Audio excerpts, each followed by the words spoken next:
hello, and thank you so much for joining me for the podcast of the True Power from Within. I do pray each and every day this podcast touches you in the most amazing and encouraging way. So, I'm going to tell you, I've spoke on this before, that in times when I'm asking God to reveal a message to me, or I'm asking God to change something in my life, or I'm asking Him to lead me and guide me in particular situations, or how can I grow in the situation, or what lessons or experiences do I take away from this?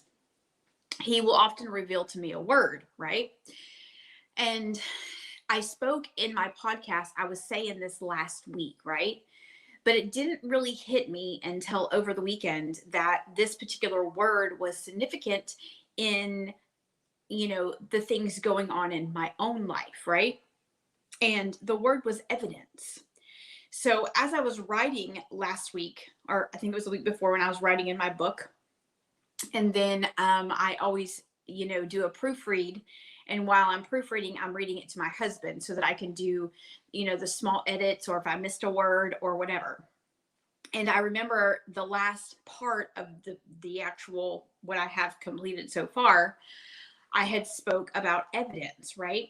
And as I have told you guys before, I only write in the mornings because my brain is fresh. It's after I've prayed, it's after I've meditated, and my brain is fresh. And I feel like that is the time that I hear from God the most, right? That I'm really focused and I really have clarity on what God is saying to me at that time, right?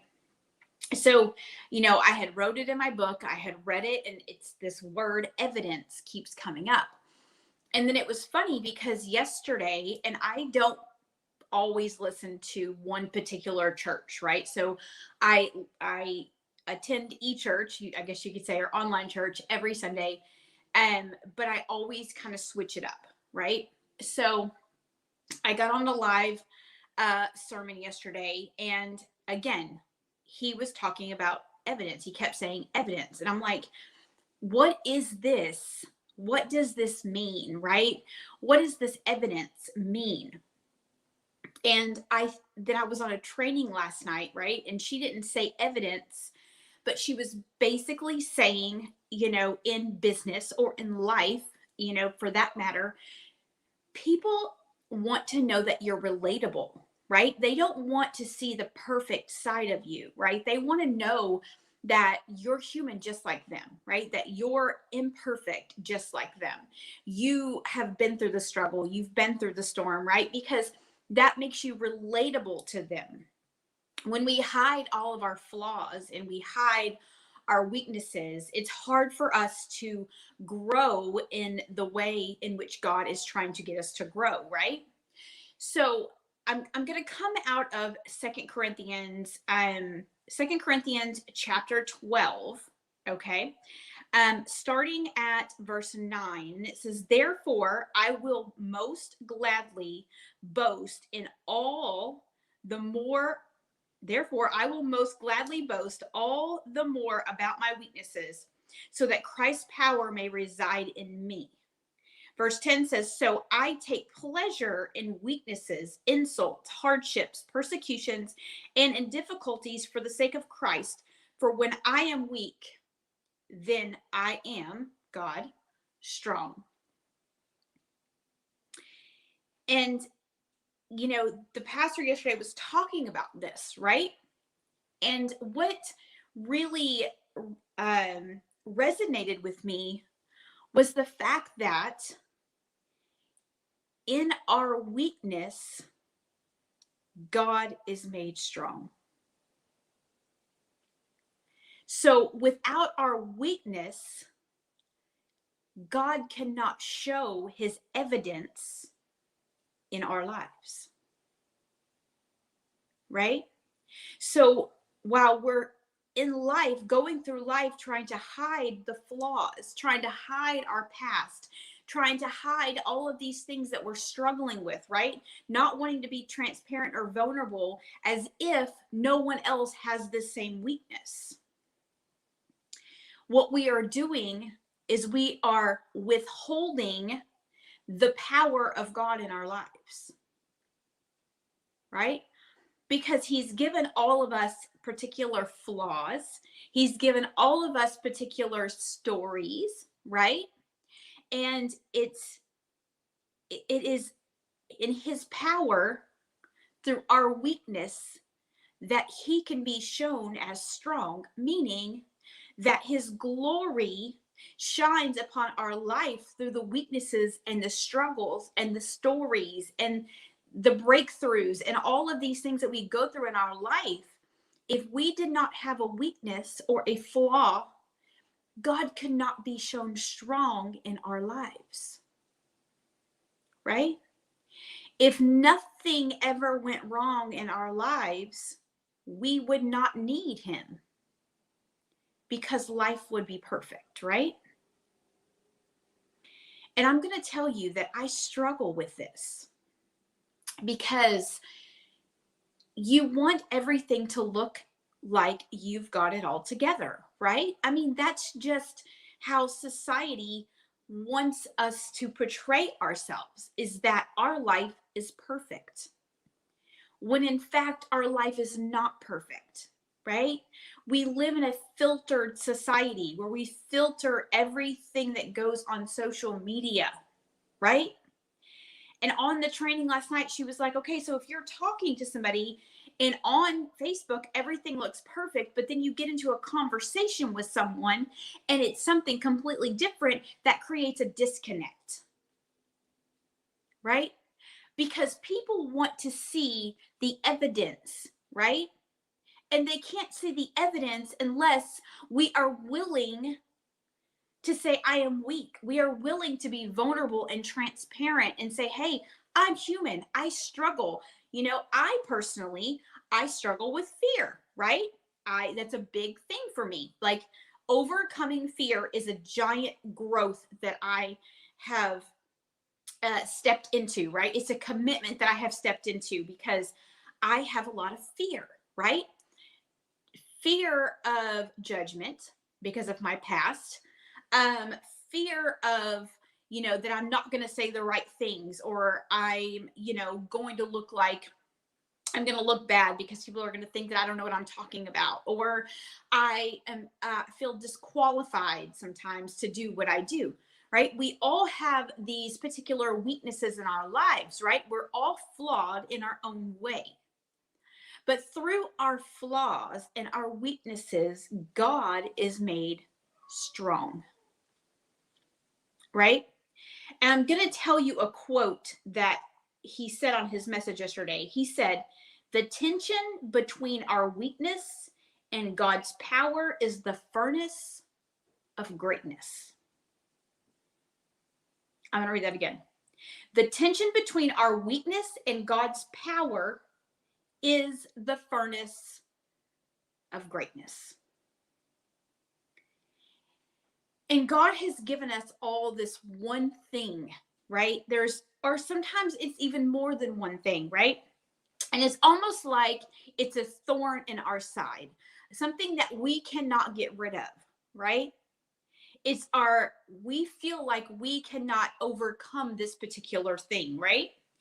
But a lot of times it's those particular things that we refuse to give to God. Because we feel like if we give this particular thing over to him, it would force us to be uncomfortable, right? If we give this particular thing over to him, that means we have to speak to this thing, right? We have to rebuke this thing, but this thing has been the very thing that has been a crutch for us for a very long time. And when I say crutch, it's something that you can always fall back on if something does not turn out the way you want it to turn out. Right? So if you're fearful, right, and you take a risk or you do something that is uncomfortable and you fail, then you can fall back on the crutch of, I knew I was terrified of this. I knew I was fearful of this. I knew I should not have done this, right? instead of using it as a growth opportunity and allowing God's strength to merge into your weakness to create growth in your life, you resort back to that very crutch that you've been refusing to give to God for so many years. It's that thorn that's in your side that you've held on to for so long. Mine is fear. Mine is self-doubt. Right? Mine is feeling as if I am unqualified for what I have been called to do. But God says it's in that merge, right? It's the merge in between the strength and the weakness that I am allowed to create the evidence in your life of His glory, of your growth, right? It's where it's in that gap that the Holy Spirit comes into play. But we're so stuck on our flaws, and we're so stuck of hiding the weaknesses and hiding the things that we don't want everyone to see, that it's hard for God to create the glorious evidence in our lives that He is trying to create. So what do? We use this as a crutch. All right. We use these particular things as a crutch. We hide them. We don't allow other people to see them.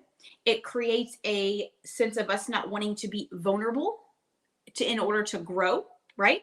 It keeps us from taking risk, right? God has called us to something. It's not going to be comfortable, right? Because nothing that God asks us to do in this life, let's just be real, is comfortable, right? Because He's trying to get us out of a place of comfort to where we can rely on Him and trust in Him, right? In our weaknesses. When we begin to get more hungry for God, and we're willing to look at our imperfections as something that God can use to catapult us to another level, then it's at that point when the Holy Spirit begins to come into play and the evidence begins to be created. Right? We are made in His image, right? But let's just talk about the disciples for a minute. They never saw God, right? They never saw God, right? But God created Jesus as the evidence, right? And because the disciples, right, they believed Jesus, right, because He was the evidence of God, right? God was able to do something in them. They were able to gain power, right?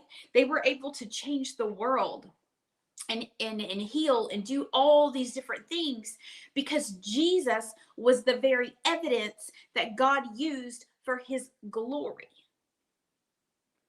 It's no different than us, right? God has created each of us with a particular purpose, a particular assignment on our lives, right? So He has created us as the evidence for those things that He has called us to.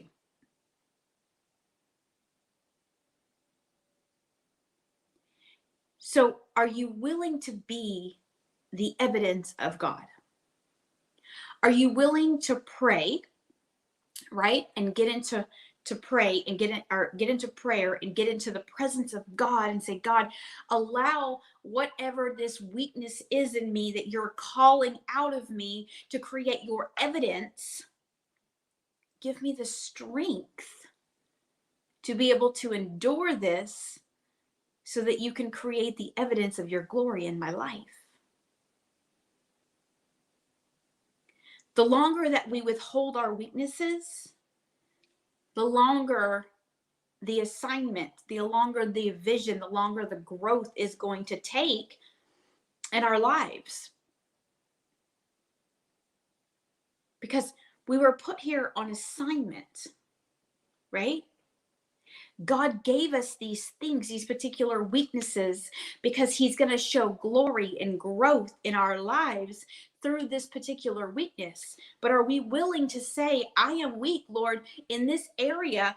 Can you please make me strong? But by creating me as your evidence to show the world the glory.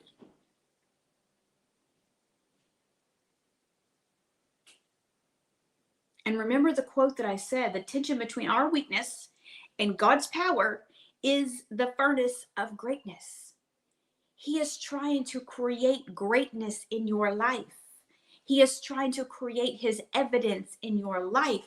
But we have to stop pretending as if we don't have any weaknesses, right? We have to stop pretending that we have it all together. We have to stop pretending that we don't need the Holy Spirit and we don't need God in our lives, because in fact we do. Because we were created in his image, but yet he is using us for evidence of his glory. Are we willing to be vulnerable in our weaknesses? Are we willing to say, I'm the girl. I'm the girl that's fearful. I'm the girl that has self-doubt. I'm the girl that was an addict. I am the girl that was a convicted felon or is a convicted felon. I'm that girl, but God has taken my weakness and merged it with his strength to create the glory and the evidence in my life of healing and of and qualifying me for my call, for my assignment. Right? I am qualified through my weakness to do the very assignment and complete the very vision that God has placed upon my life.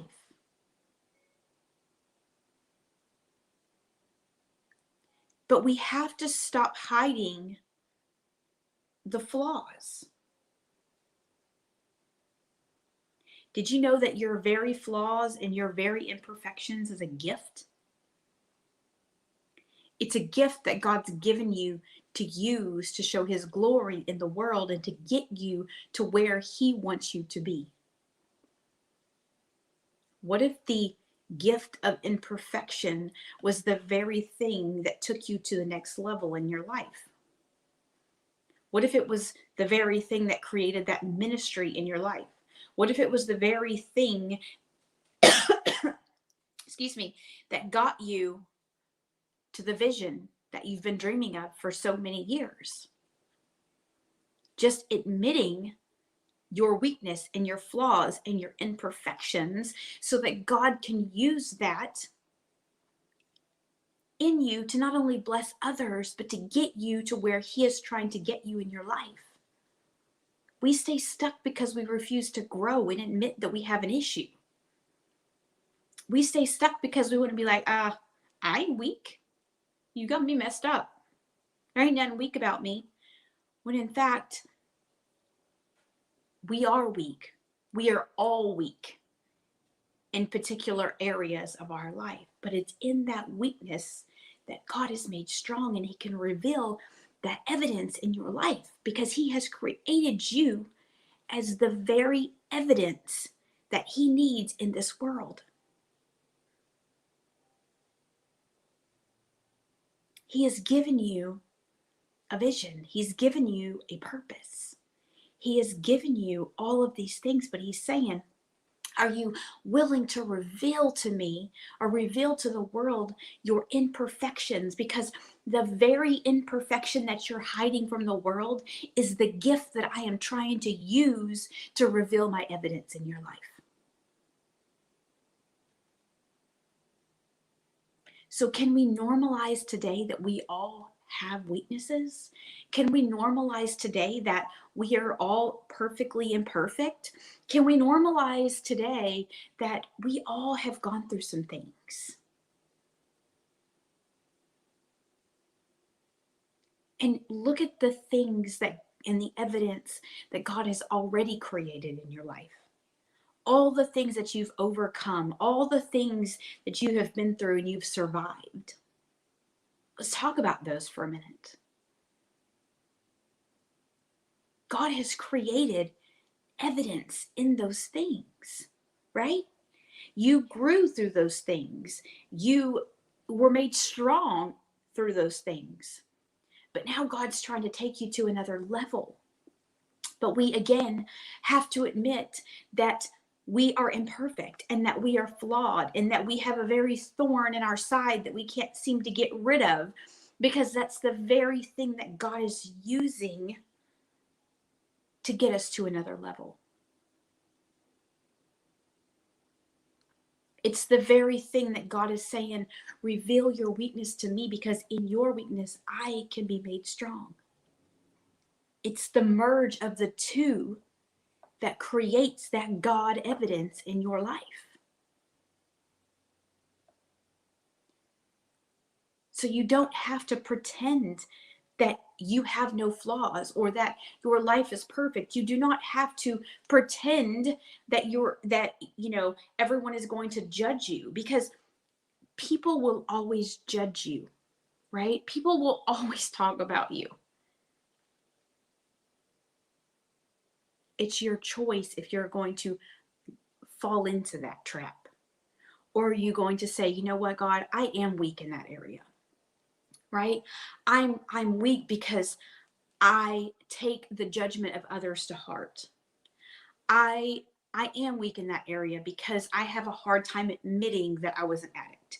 I admit that I am weak in that area because I might not be as qualified as a pastor, but you've led me to this. So therefore, I know that in my weakness of feeling disqualified, you're going to make me strong.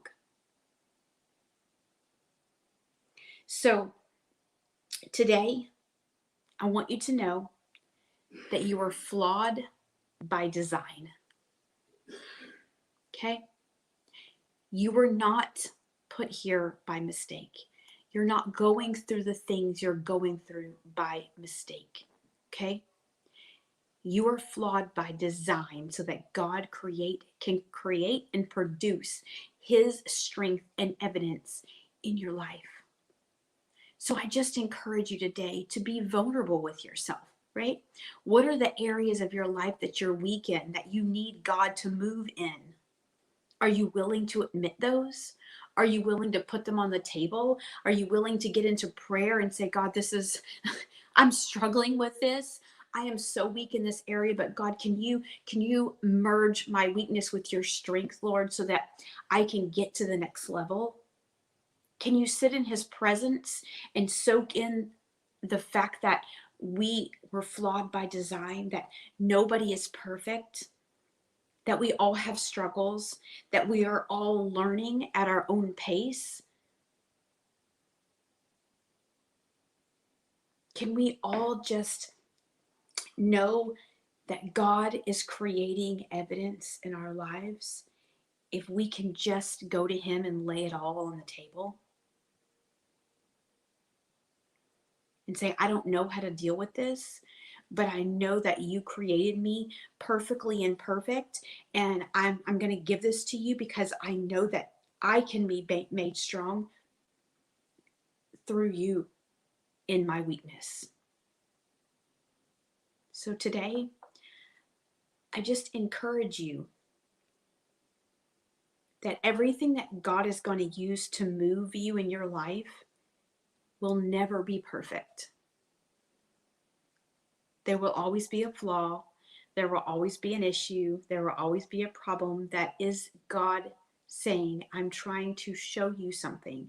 I'm trying to teach you something. I'm trying to get you to the next level. This is my path to be able to create my God evidence in your life. Because I don't need to just reveal my evidence to you. There's people that I have assigned to you that need to see my evidence through you. So today, I just want you to know that you were created and you're beautiful and you're powerful, but we were all created perfectly imperfect. We were flawed by design. And there is nothing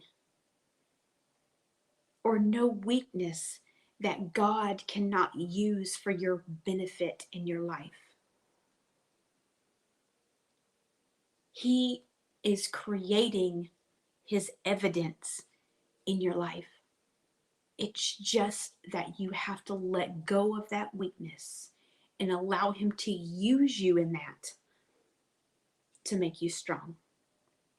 So today, I thank you so much for hanging out with me. I pray that I added value to your life.